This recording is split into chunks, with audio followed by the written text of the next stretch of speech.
الله تبارك وتعالى في الكلام المجيد والفرقان الحميد يا أيها الذين آمنوا استعينوا بالصبر والصلاة إن الله مع الصابرين آمنت بالله صدق الله مولانا العظيم وبلغنا رسوله النبي الكريم الأمين ثم في شان حبيبه مخبرا وصادقا وآمرا إن الله وملائكته يصلون على النبي يا أيها الذين آمنوا صلوا عليه وسلموا تسليما پڑھیے الصلاۃ والسلام علیک یا سیدی یا رسول اللہ وعلی آلک واصحابک یا حبیب اللہ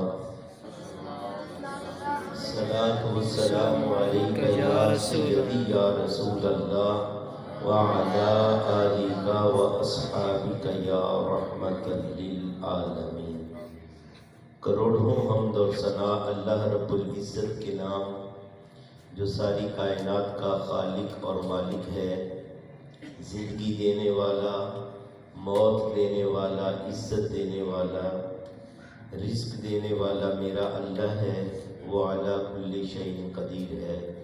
کروڑوں درود و سلام آقا انعامدار مدنی تاجدار امام الانبیاء احمد مصطفیٰ جناب حضرت محمد مصطفیٰ صلی اللہ علیہ وآلہ وسلم پر، جن کے صدقے اللہ نے اس کائنات کو پیدا فرمایا۔ قرآن مجید برہان رشید سے چند الفاظ نور آپ کے سامنے پڑھے، جس میں صبر اور نماز کا حکم دیا گیا۔ انہی کے ذیل و ضمن میں آج کے خطبہ جمعہ پہ مختصر باتیں آپ کو سنانی ہے۔ اللہ کے حضور دعا ہے مالک میری زبان پر کلمت الحق جاری فرمائے، قابل عمل باتوں پہ اللہ مجھے اور آپ کو عمل کی توفیق عطا فرمائے۔ ارشاد فرمایا یا ایھا الذین آمنوا استعینوا بالصبر والصلاۃ، اے ایمان والو صبر اور نماز کے ذریعے استعانت طلب کرو۔ ان اللہ مع الصابرین، بے شک اللہ صبر کرنے والوں کے ساتھ ہے۔ صبر اللہ تعالیٰ کی دی ہوئی تکلیف کے اوپر راضی رہنا، راضی برضا رہنا، کہ جو اس کی مرضی ہے اور اس کی حکمت ہے، جو وہ چاہے میں اس کی رضا پہ راضی ہوں۔ تکلیف کے اوپر صبر کرنا۔ آپ دیکھتے ہیں کہ روزمرہ زندگی میں ہمارے لوگوں کے ساتھ معاملات ہیں، اور لوگ آپس میں جھگڑتے ہیں، تو جھگڑنے کی اصل بنیاد بھی یہی ہے کہ بندہ صبر نہیں کر رہا، صبر کے دامن کو چھوڑ رہا ہے، تو لڑائی جھگڑے پیدا ہوئے۔ ایک نے کوئی بات غصے والی کہہ دی تو آگے سے انسان بجائے اس کے کہ وہ صبر کرے، وہ ایک کے بجائے دو سنائے گا، تو جھگڑے پیدا ہوئے، صبر کا دامن ہاتھ سے چھوٹ گیا۔ لوگ خودکشی کی طرف مائل ہو رہے ہیں۔ خودکشی حرام موت ہے۔ اگر دیکھا جائے تو اس کا بھی بنیادی سبب صبر نہ کرنا ہے۔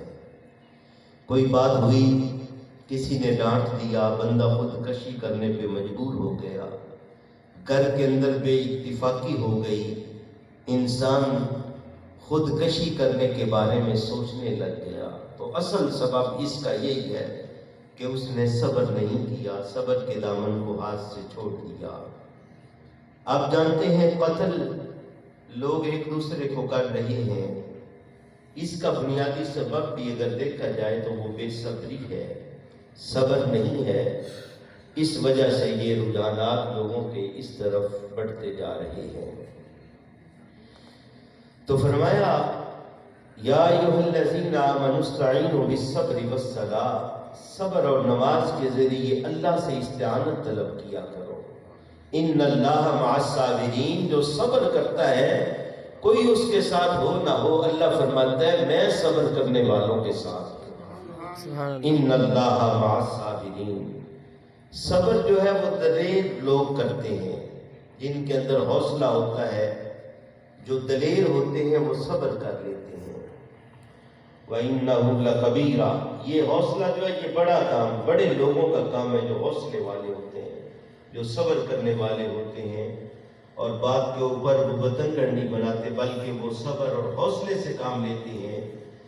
تو فرمایا تکالیف انسان کو آتی ہیں، وَمَا أَصَابَكُم مِّن مُّصِیبَۃٍ، جو بھی بندے کو مصیبت پہنچتی ہے یہ اس کی اپنی ہاتھوں کی کمائی ہوتی ہے، لیکن اگر اس کے اوپر بھی وہ صبر کر لے تو یقیناً اللہ اس کو اجر دیتا ہے۔ جو تکالیف آئیں ان کے اوپر بندے کو صبر کرنا چاہیے۔ جے سونا میرے دکھ وچ راضی تے سکھ نو چلے ڈاواں، تو حوصلہ جو ہے وہ کرنے والے جو ہیں، صبر کرنے والے وہ عظیم لوگ ہوتے ہیں۔ جیم جان دا کچھ وسا نہیں، جان یار نو دے تے آزاد ہو جا، ایسے دل دے ہیں فساد سارے، دل دل پر نو دے تے آزاد ہو جا، جیو رکھے آباد تے رو وسدا، تے جے کرے برباد تے برباد ہو جا۔ یعنی کہ یہ اس کی طرف سے ہے جو آزمائش ہے، جو آزمائش بندے کے اوپر اوکھا ملا آ جائے، یہ اللہ تعالیٰ کی طرف سے ہوتا ہے، اور جو اس کے اوپر صبر کر لیتے ہیں تو یقیناً ان کو اجر ملتا ہے۔ نبی پاک صلی اللہ علیہ وآلہ وسلم کی زندگی سے دیکھیں تو نبی پاک صلی اللہ علیہ وآلہ وسلم کے سامنے چچا کا قاتل تھا، لیکن محمد رسول اللہ صلی اللہ علیہ وسلم نے صبر کیا اور اس کو معاف کر دیا، تو اللہ نے اس کو بھی جو ہے اسلام کی دولت عطا فرما دی۔ سلام اس پر جس نے دشمن کو آبائیں دی، سلام اس پر جس نے دشمن کو آبائیں دی، سلام اس پر جس نے گالیاں سن کر دعائیں دی۔ تو صبر کرنے کا حکم دیا گیا۔ اللہ اکبر۔ صحابی رسول، آپ اگر رسول اللہ کے صحابہ اکرام کو دیکھیں تو ان کی زندگیاں بھی صبر کے دامن سے خالی نہیں ہے، بلکہ انہوں نے صبر کیا ہے۔ ہر مقام پر جہاں دیکھیں، حضرت بلال رضی اللہ تعالیٰ عنہ کی آپ زندگی دیکھ لیں کہ آپ کو گرم ریت پہ لٹایا جاتا اور کہا جاتا کہ احد احد کے نعرے چھوڑ دے، تو بلال نے کہا یہ جان تو جا سکتی ہے لیکن محمد کا دیا ہوا ایمان نہیں جا سکتا، یہ اپنی جان تو دے سکتا ہوں لیکن کلمے کو نہیں چھوڑ سکتا۔ یہ صبر ہے۔ ان اللہ مع الصابرین، اللہ صبر کرنے والوں کے ساتھ ہے۔ تو صابرین میں اگر آپ دیکھیں تو اللہ کے نبی جو تھے وہ بھی صبر کرتے آئے۔ حضرت آدم علیہ السلام جنت سے زمین کے اوپر آ گئے تو یہاں بھی صبر کا دامن نہیں چھوڑا۔ یہ آزمائش تھی اللہ تعالیٰ کی، ان کو آزمایا گیا اور ان کو پرکھا گیا، اور وہ اپنی آزمائش میں اللہ کے نبی بھی کامیاب تھے، لیکن ان کی آزمائش تھی تو کس وجہ سے؟ تاکہ اگر وہی آزمائش کسی امتی کے اوپر آ جائے تو وہ اللہ کے نبیوں کی زندگی کو دیکھ لے کہ ان کے اوپر بھی اللہ نے آزمائش ڈالی تھی، تو پھر یہ بندے کے اوپر اگر اوکھا ویلا آ جائے تو وہ جو اللہ کے مقرب بندے تھے ان کی زندگیوں کو یاد کر لے تو یہ بندہ اپنے دکھ اور اپنے غم بھول جائے گا۔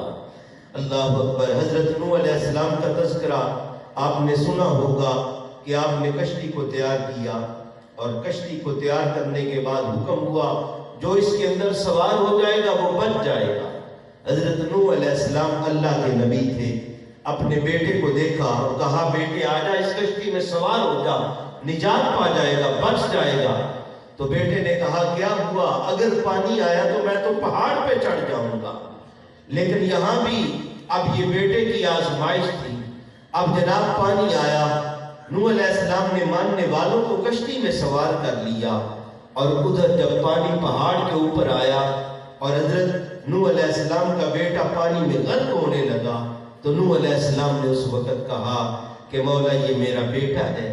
آواز آئی انہو لیس من اہلک، اب یہ تیرا اہل نہیں ہے، کیونکہ ہم یہ نہیں دیکھتے کہ یہ سگا بیٹا ہے، ہم تو یہ دیکھتے ہیں کہ یہ رب اور رسول کے ماننے والا ہے کہ نہیں ہے۔ تو یہاں بھی صبر کا دامن تھا کہ بیٹا آنکھوں کے سامنے ڈوب رہا ہے، آپ نے پھر اف تک نہیں کی، بلکہ کہا جس طرح میرا مالک راضی ہے ویسے ہی میں بھی راضی ہوں۔ اللہ اکبر۔ یہ آزمائشوں کا سلسلہ اور صبر کی کہانی بڑی پرانی ہے۔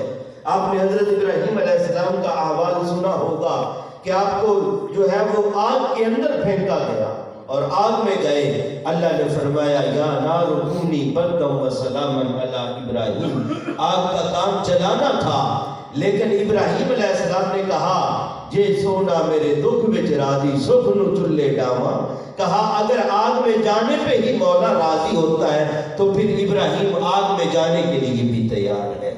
اللہ اکبر۔ آپ نے وہ بیٹے کی بھی پھر کہانی سنی ہوگی کہ گردن پہ چھری رکھی گئی اور کہا بیٹے انی ارا فی المنام انی اذبحک فانظر ماذا تری، میں نے یہ دیکھا کہ تجھے ذبح کر رہا ہوں۔ قال یا ابت افعل ما تؤمر، کہا ابا جان اگر آپ یہ دیکھ رہے ہیں تو نبی کا خواب وحی الہی ہوتا ہے۔ کہا ایک اسماعیل کیا 1000 جانیں مل جائیں، اللہ آزماتا جائے گا، اسماعیل اپنی جانیں پیش کرتا جائے گا۔ اللہ اکبر۔ یہ صابرین تھے۔ تو موسیٰ علیہ السلام کا وہ بچپن آپ کے سامنے ہوگا۔ اللہ کے نبی موسیٰ علیہ السلام کی والدہ نے صندوق کے اندر بند کیا اور وہ دریا برد کر دیا، اور پھر حضرت موسیٰ علیہ السلام وہاں پہ پہنچے فرعون کے پاس، تو پھر وہاں بھی کیا ہوا، آپ نے وہ انگارہ زبان پہ رکھا۔ اب یہ بھی آزمائش تھی۔ کہا کہ اگر یہ بچہ ہے تو یہ انگارہ زبان پہ رکھ لے گا، اور اگر یہ نبی ہوا جس نے میرے جو ہے تخت و تاراج کو پاش کر دینا ہے تو یہ انگارہ اٹھا کے نہیں رکھے گا۔ اب یہاں پہ آزمائش تھی تو موسیٰ علیہ السلام نے انگارہ اٹھا کر اپنے منہ میں رکھ دیا، گویا کہ یہ کہا کہ اگر اللہ اس طرح راضی ہے تو موسیٰ بھی اپنے رب کی رضا پہ راضی ہے۔ اللہ اکبر۔ آپ نے حضرت ایوب علیہ السلام کو دیکھا ہوگا۔ حضرت ایوب علیہ السلام کے جسم کے اوپر کیڑے چل گئے، چھاتی کے اوپر، پشت کے اوپر، اب یہ جناب ہاتھ پاؤں گل گئے۔ اب کیا ہوا، کیڑے نے زبان پہ ڈنگ مارا تو اللہ کی بارگاہ میں عرض کی مالک مجھے تکلیف ہوئی ہے۔ کہا کہ اے ایوب یہ تیرے جسم پہ کیڑے چلے پاؤں پہ تو تو نے شکوہ نہیں کیا، ہاتھ پہ آئے تو شکوہ نہیں کیا، سینے پہ آئے تو شکوہ نہیں کیا، اب یہ زبان پہ ڈنگ کیا لگا، شکوہ کر بیٹھا۔ عرض کی مالک تیری آزمائش ہے، میرے پاؤں پہ کیڑے چل گئے لیکن زبان تو تیرا نام لے رہی تھی، ہاتھ پہ کیڑے تھے لیکن زبان تیرا نام لے رہی تھی، میرے سینے پہ چل گئے لیکن زبان تیرا نام لے رہی تھی۔ اے مولا تیرے نام کے سہارے تو زندہ ہوں، تیرا نام ہی تو میری جان کو سکون دیتا ہے، تیرا نام ہی تو میرے دل کا چین اور میرے جسم کی راحت اور میرے روح کا سکون ہے۔ کہا مالک یہ نام ہی تیرا تھا جس سے میں زندہ تھا، اب اگر زبان سے تیرا نام ہی نہ نکل سکے تو پھر زندگی کس کام کی، اپنے دکھ کے لیے نہیں، اس لیے عرض کر رہا ہوں مالک اگر زبان بند ہو گئی تو پھر میں تیرا نام کیسے لوں گا۔ اللہ اکبر۔ یہ بھی آزمائش تھی، اس مقام کے اوپر بھی صبر کر رہے ہیں، اور کہیں جناب یونس علیہ السلام مچھلی کے پیٹ میں جا رہے ہیں تو وہاں بھی صبر کر رہے ہیں، اور صبر کو معراج ملی آقا محمد الرسول اللہ صلی اللہ علیہ وآلہ وسلم کی زندگی پر۔